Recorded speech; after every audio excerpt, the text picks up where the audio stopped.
My name is Eduardo Gonzalez. I grew up here in Santa Barbara, California. I grew up on the Lower East Side. I think my first memory of experiencing contact with nature was really just looking for pollywogs and frogs in Sycamore Creek down on the Lower East Side with my friends and my family. I'm the oldest of 8 siblings, and my parents were working all the time.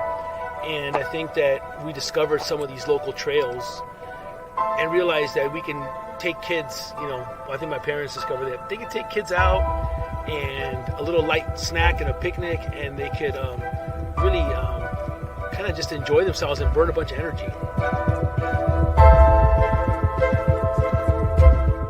Hace 3 años alguien de los padres Forest Watch me invitó a una caminata y la vida de mi niña y la mía cambió completamente porque empezamos a visitar básicamente los bosques de los padres y yo me empecé a dar cuenta que el ir nos conectaba más con la naturaleza.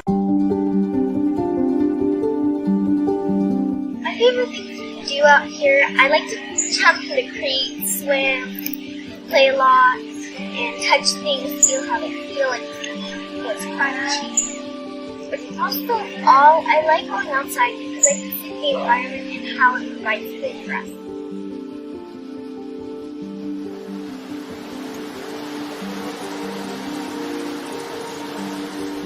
I remember as a child or in my youth really having a lot of family and social experiences in the forest, and so for me the place really represents family.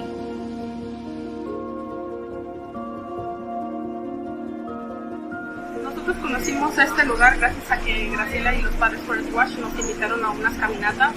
Desafortunadamente la comunidad latina no conocemos mucho estos lugares y nos gusta porque es la naturaleza, es como convives con la naturaleza, estás al aire libre, te sientes libre de estar aquí, de convivir con tu familia, lejos de la ciudad, las comunicaciones, el internet, porque te desconectas de todo y realmente tienes una convivencia de calidad con tu familia.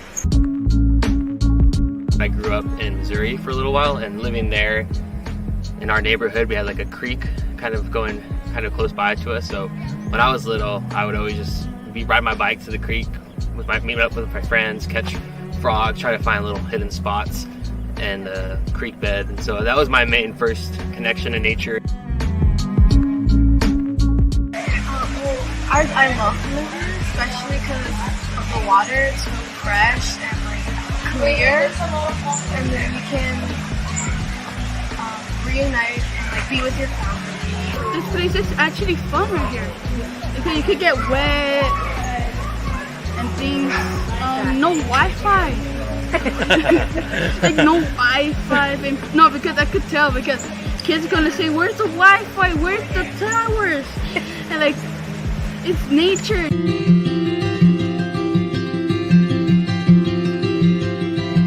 Ahorita, por ejemplo, actualmente nuestros niños pasan más tiempo en los celulares, en los iPads, en la televisión, y estamos viendo muchos índices de depresión, muchos índices de ansiedad, y vienes aquí y los ves felices, los ves aprendiendo, los ves preguntando, los ves conociendo muchas de las cosas que quizás solo lo verían en un libro, pero además aprecian a no destruirlo, aprecian protegerlo.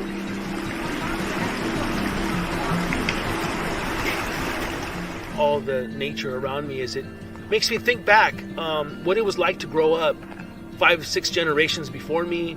100 years ago, most of my ancestors were living in very rural areas of Mexico, living off the land and walking everywhere. So going on a hike really is really connecting back to our ancient ways of travel.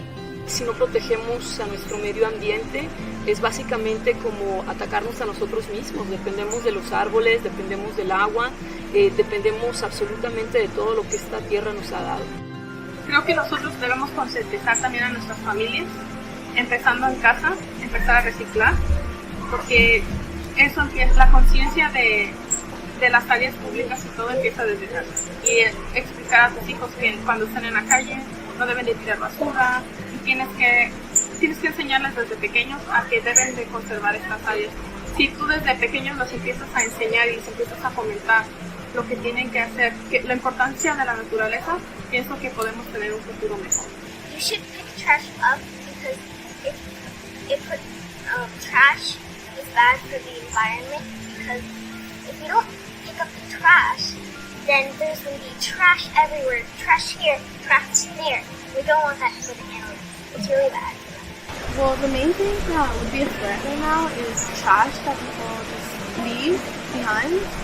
Like when I came here, there was a cup, a plastic cup, and then there was 2 banana peels just in the water. I think my role is to, if I see trash, pick it up and then throw it away or put it in my backpack and then wait till there's a bin or if it's recyclable.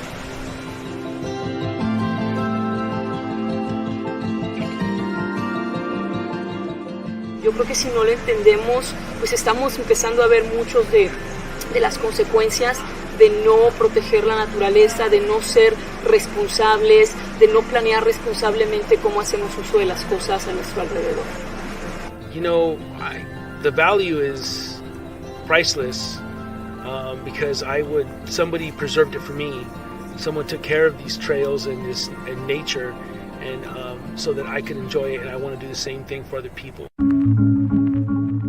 Amigos y amigas, vengan y disfruten de este gran paraíso, vengan a ver la naturaleza, caminen entre los árboles y entre las piedras con los animalitos y disfruten de esta gran naturaleza, respiren aire limpio, demos gracias al sol, al cielo, a la tierra, y al agüita y el agua que corre por los ríos y los arroyitos.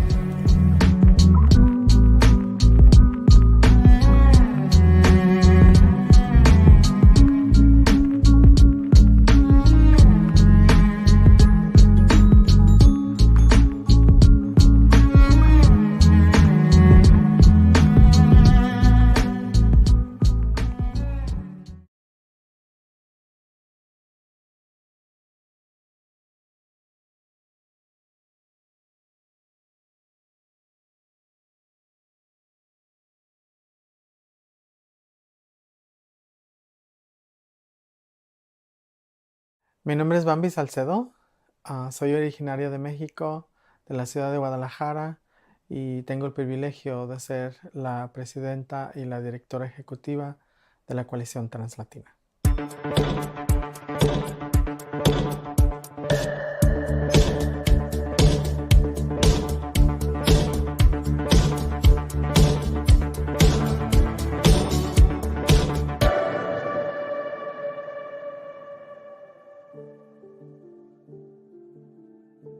Cuando estaba en Guadalajara tenía amigos que eran gays y súper jotísimas, ¿verdad? Y con ellos pues me vestía y hacíamos desmadres, cotorreábamos muy nice.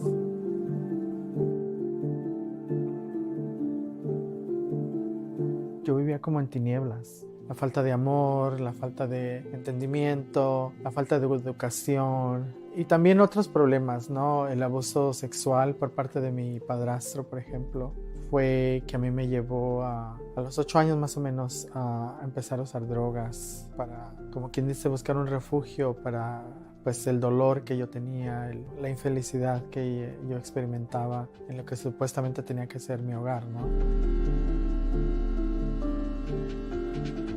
A los 15 años fue cuando conocí a mi papá. Mi papá ya vivía en los Estados Unidos y me ofreció para que pudiera yo venir a los Estados Unidos. Y cuando me fui al norte de California, donde vivían los primos de mi papá, pues vine también a encontrar otros retos, porque en lugar de entrar a la escuela, por ejemplo, pues me puse a trabajar y no hablaba inglés, indocumentada. Yo vivía con miedo prácticamente, ¿no? Después de que cumplí los 18 años, fue entonces cuando ya me vine para Los Ángeles.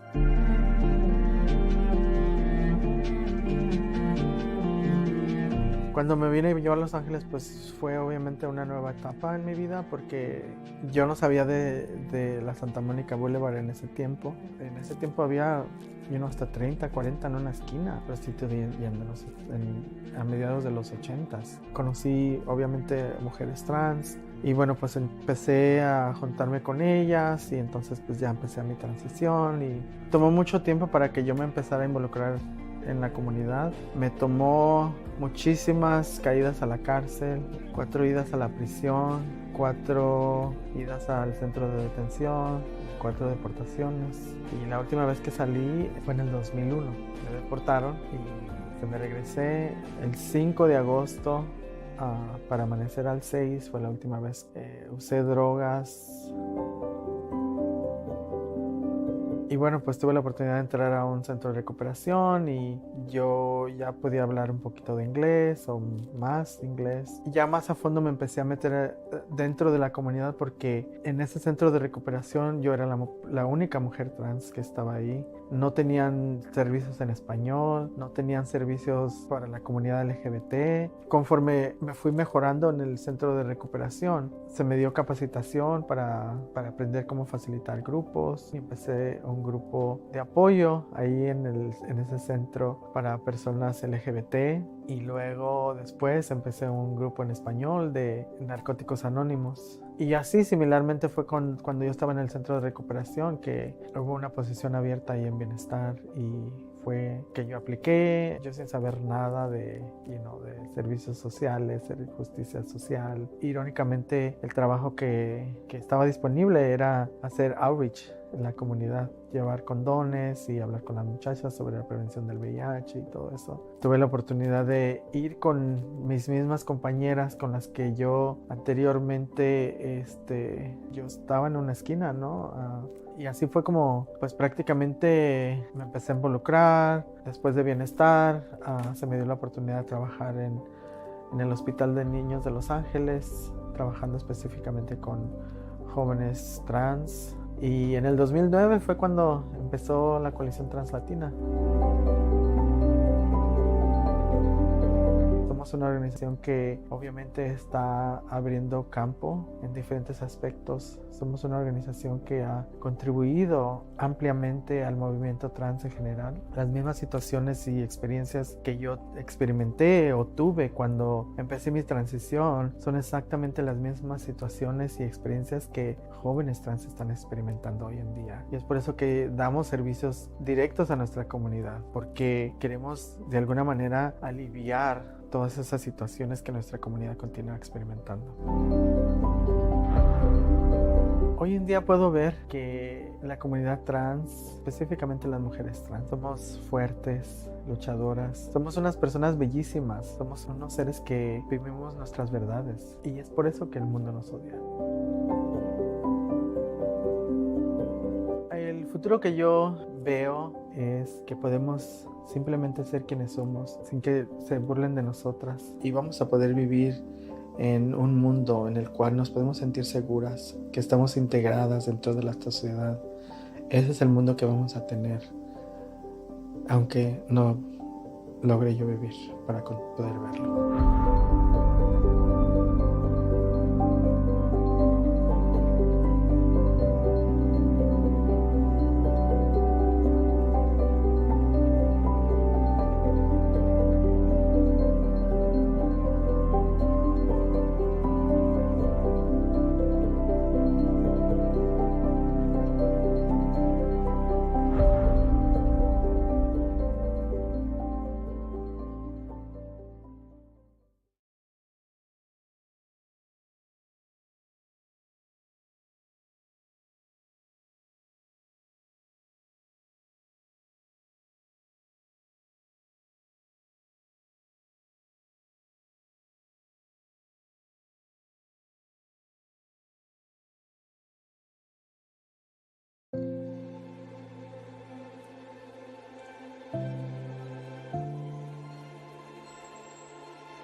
So it being my first camp out, I was really excited to meet a lot of people, but because it's still COVID times, I also felt a lot of anxiety over that. But despite that, it was really nice to reconnect and see new faces out here as well. This is my second Latino outdoors camp out. I'm so happy to be here. We're in We're under redwoods, so meeting folks from all over and just kind of reconnecting, bonding, and really healing from the past that we had.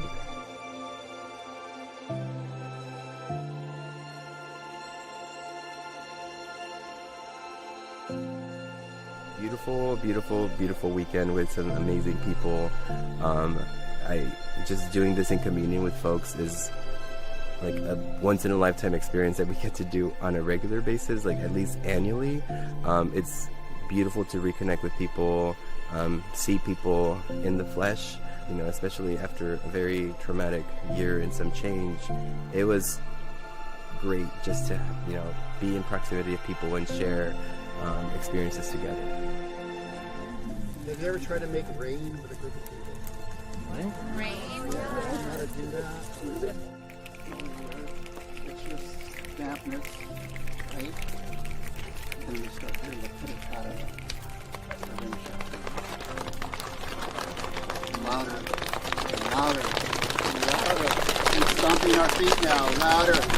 Thunder and rain. You feel it? It's getting full. Come on, don't stop. Louder, louder.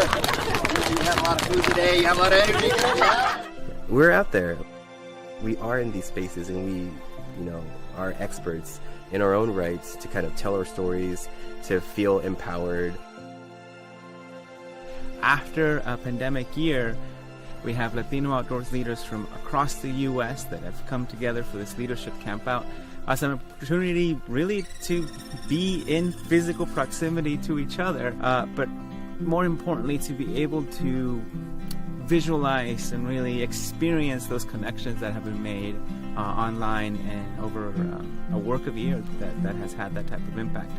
And what's exciting is that it's an opportunity to learn, it's an opportunity to be in community, it's an opportunity to catch up, it's an opportunity to reinforce and build the relationships that are essential when we do work at the scale that we do. It's nice to see that what Jose has created is lasting, and it's something that, you know, one of my main things is you don't just want to start something, you want to also make sure that it can continue to grow, and just the camp out today is proof of that, and that meant so much to me today to see that. So all the new faces and the new spaces.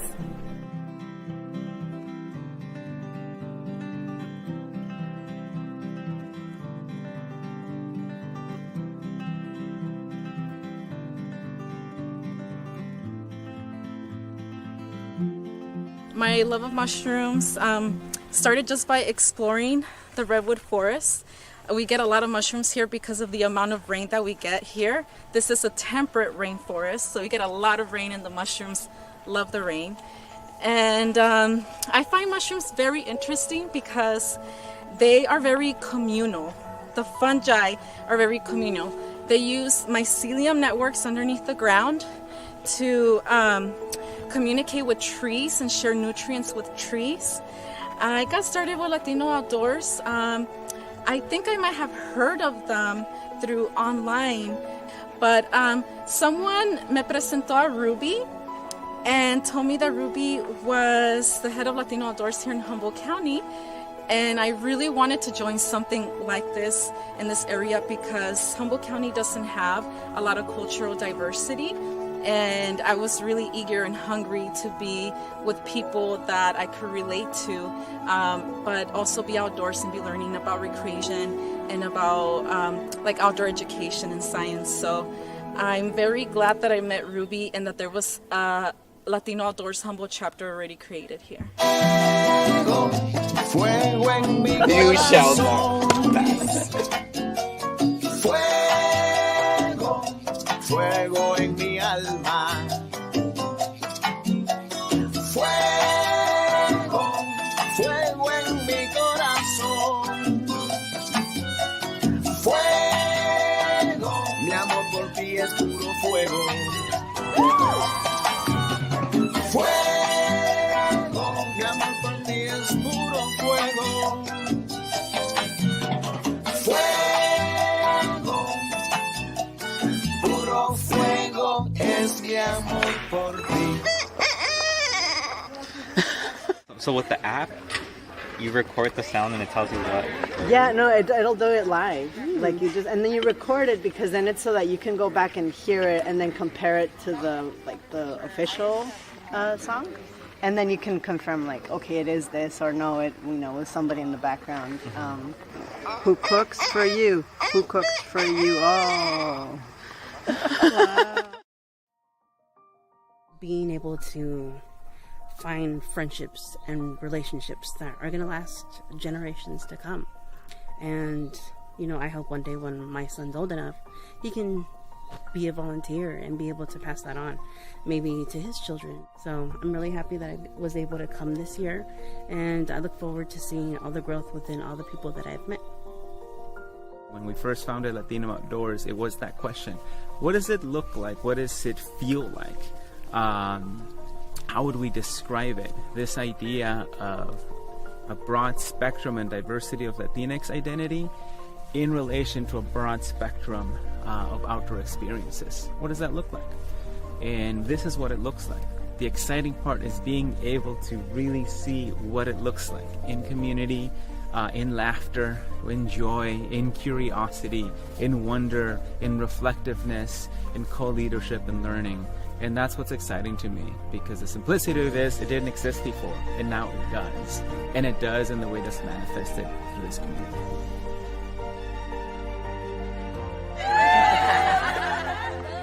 Oh, of course. In 2022, we're looking forward to hosting our 2022 National Leadership Campout in Yosemite National Park, fingers crossed. And for the entire year, we're just excited to connect more people with the outdoors, inspire people with our stories, and just help foster more outdoor leadership, diverse outdoor leadership.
Necesitamos a la mar porque nos enseña, nos recuerda lo que significa ser humanos, que somos parte de algo más grande. Para vivir en armonía con la mar, hay que aprender a bailar con ella.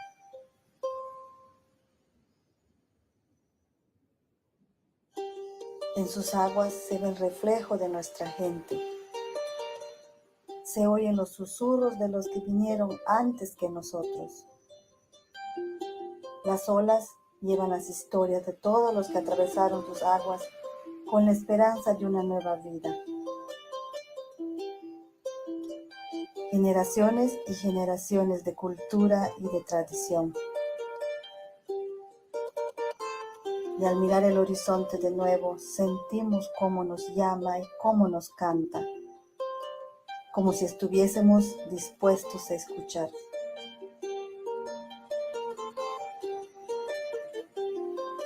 Escucha. Este es el canto del mar.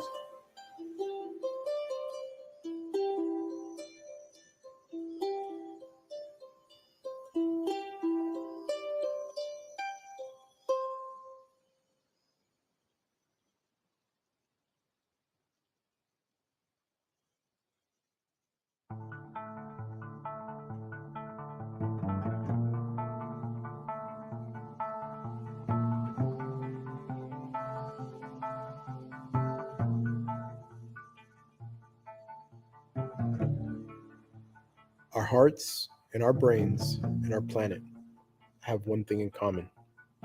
70 to 73% is water. All of our actions lead downstream to one source, the ocean. Even if we can't see it, feel it, touch the water, we are a part of that cycle that connects each and every one of us to it. The connection with the Latino community and water is genetic. And as silly as it might be, water is always in my heart and my mind. Doesn't matter if I'm out in the middle of the ocean, or if I'm here in the Everglades, or if I'm opening up the tap in my house.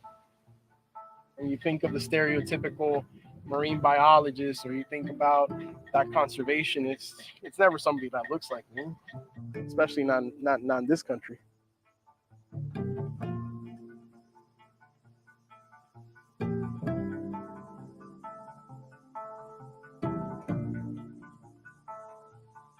Good scientist, first and foremost, is a good observer. Mothers are the best observers that nature gave us, because as soon as they hear their baby cry or don't hear baby cry, they know exactly what we need. But let me tell you, the earth all around us is crying. Humans are severely crippling our coral reef systems through overfishing and habitat destruction. Without our coral reefs, our fish are dying, and our fishermen no longer have the resources to feed our communities. Fish are integral to our culture. Since the beginning of time, food has brought our people together. If we don't preserve our oceans, we won't be able to celebrate this natural and spiritual resource. We are egocentric because we put ourselves at the top of a food chain, but we have to remember, we are part of that ecosystem, not above it.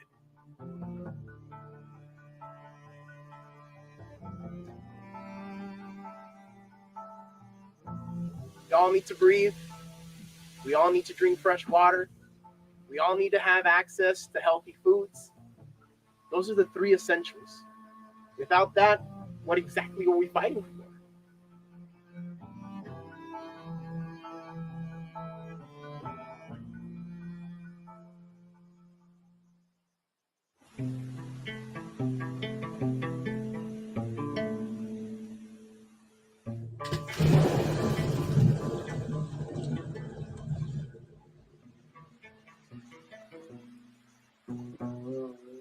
I grew up in a military household, which meant every 2 years we had to pack up our life and move. It's hard for me to call one place home. It wasn't until we moved to Hawaii when my love for the ocean really blossomed. Imagine you're in the ocean and you're on the surface. You feel relaxed and you feel comfortable. You feel ready to go down. You take your last breath and you start diving. Your chest is starting to feel tighter. You feel all of these things, but you know you can go further. You finally get close to the bottom of the sea floor, and when you're down at this level, you can move so easily. It feels like you are flying and you can just hover over whatever you want and move your body however you want. There's so much life that's happening in front of you. You're still calm, but you're like, okay, I'm thankful for what I got to witness. You start to swim up and you feel like the pressure of the ocean and the oxygen. Then as soon as you break the surface, big deep breath, and you take your recovery breaths and you feel comfortable, you felt challenged, you feel grateful, you feel just bliss. And then put your face back in the water and kind of look for another spot to go explore. For the longest time, I felt disconnected to my Mexican roots. But ultimately, I feel that diving has allowed me to reconnect to this part of me. Had the opportunity to visit Baja, Mexico for a diving trip. That was my first time visiting Mexico, and it just made my heart so happy. I've been able to reconnect with my mom's side of the family and start having a relationship with them again.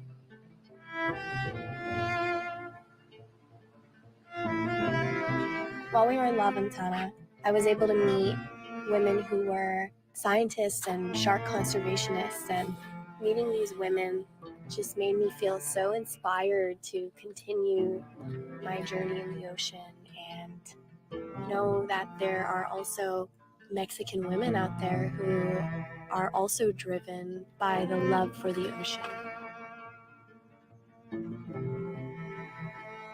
I used to work at a grocery store and I would witness a lot of food waste. I really started to appreciate where my food comes from. Like realizing how much effort it took for me to have this meal. When I am down there and I am seeing all the fish in front of me that I am going to choose to eat, I have a goal of what I am looking for. And something with industrial fishing is they just take it all.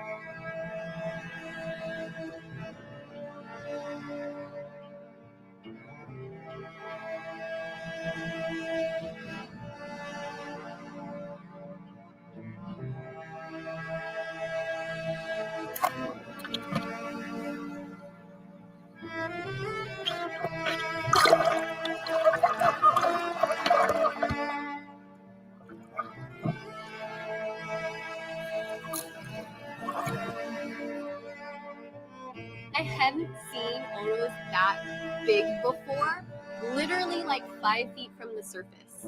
My heart was like, oh my gosh, oh my gosh, oh my gosh. Like, I've been waiting for this opportunity for so long, right? When I shot and I realized I landed it, I was like, oh my gosh, like I did it! Like the moment I got one and I landed my first dodo. I can say that it's happened. Nice fish. Nice fish. Slap right on. Wow.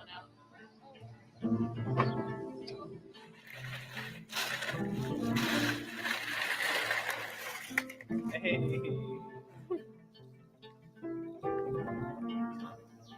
So you gotta kind of. I think that we are fulfilled by contributing to society.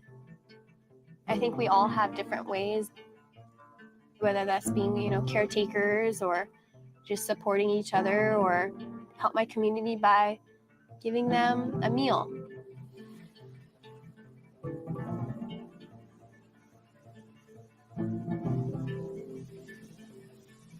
When I am able to contribute in this way, that feels very fulfilling to me. Being used in a way that I feel like maybe I was supposed to be created for.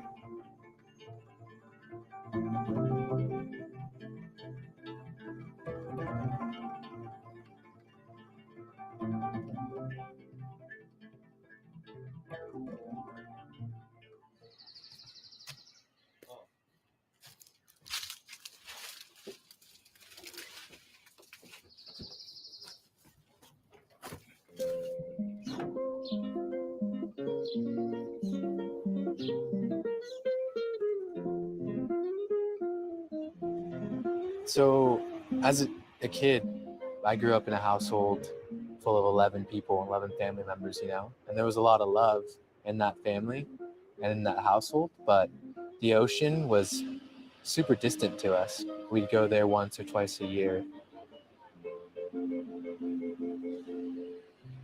The ocean didn't call to me until later in life, and it took a friend to take me under his wing and show me what surfing was about. It built community for me. It brought me self-joy and groundedness. There could be days where there's a lot of stress going on and you come out and you surf and it seems like you're the most present you can ever be because you forget about all your worries and you're just out there in the water, just focused on the horizon and with yourself.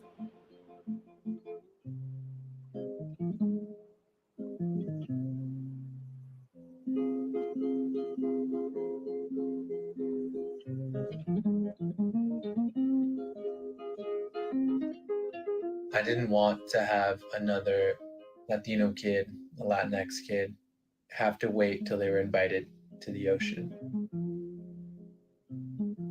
That's what really inspired me to step up to the plate and be that invitation for other kids that were like me.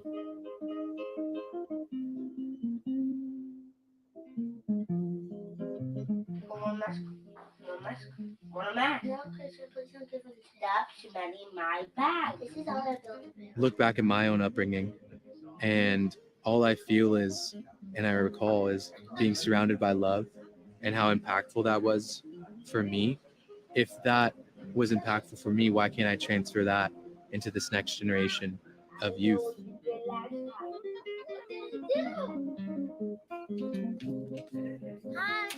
Hi. Good morning.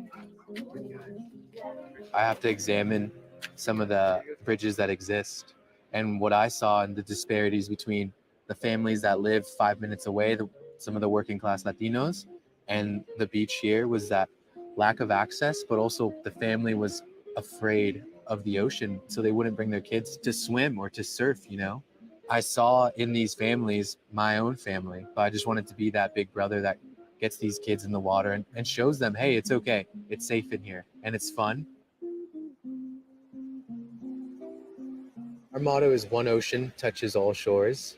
And it's just the concept that, hey, we are all connected through one medium, and that medium is the ocean.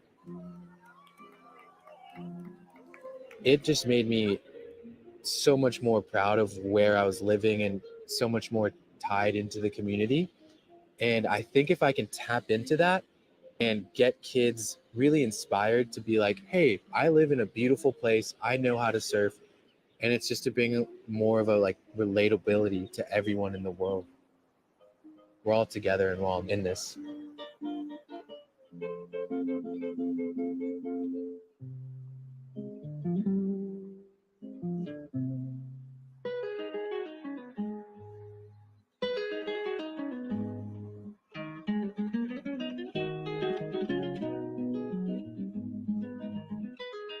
Soy de una pequeña isla del Caribe, la República Dominicana. Me crié en un batey. Un batey es un lugar muy pobre.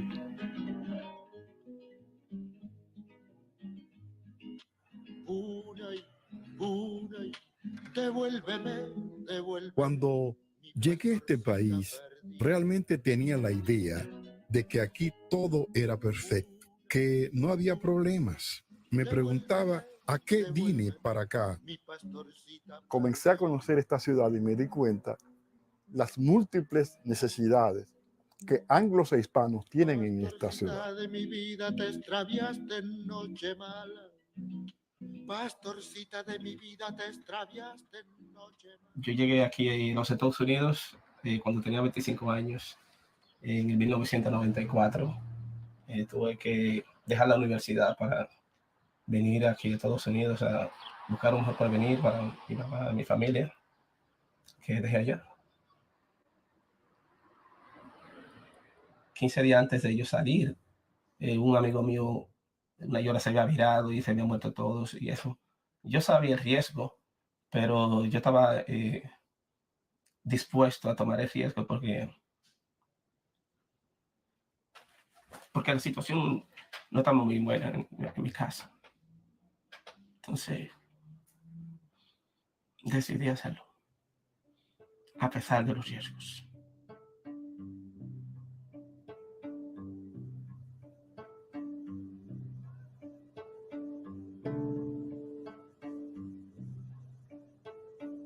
Yo duré 3 meses en el intento. Fue frustrante, intimidante, porque yo no sabía nadar. Hasta el día de hoy no sé, yo no sé nadar. So que sí, fue una aventura muy, muy arriesgada. Las ballenas tienen un gran significado para mí. Siempre vengo a Gloucester a darles la bienvenida. Todos los años ellas parten desde República Dominicana y viajan miles de millas hasta llegar a Massachusetts, tal como lo hice yo más de 20 años atrás. Cuando yo veo al mar, lo veo con amor, con alegría, con esperanza, porque fue el vehículo por el cual me ayudó a yo llegar a este país. Una de las razones por las cuales me gusta vivir por aquí es porque tengo la oportunidad de ver el mar y eso, y cada vez que tengo la oportunidad de ir a una playa y ver el horizonte. Siempre estuve conectado con el mar y sentía la brisa, sentía el olor especial que tiene el mar. Como que hay una conexión, como que tú te sientes tan feliz, tan alegre. Eso te permite disfrutar, te permite pues respirar mejor. Me imagino esa travesía y de la oportunidad que yo tuve. Cruzar ese mar hermoso, que no es lo mismo verlo desde la orilla que uno verlo desde allá adentro. Sí, así que tengo una conexión infinita, muy especial con el mar.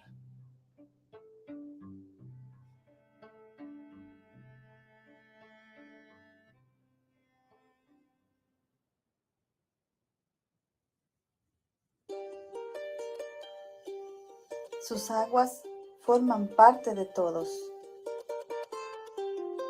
La mar es parte de nosotros y nosotros parte de ella. Es la que nos conecta y nos mantiene unidos. Nos recuerda lo que significa vivir en armonía con los ritmos de la naturaleza y la vida. Nos provee y nos protege. Es nuestra maestra, nuestra sanadora y eterno testigo de nuestra historia. Nos canta la verdad si estamos dispuestos a escuchar.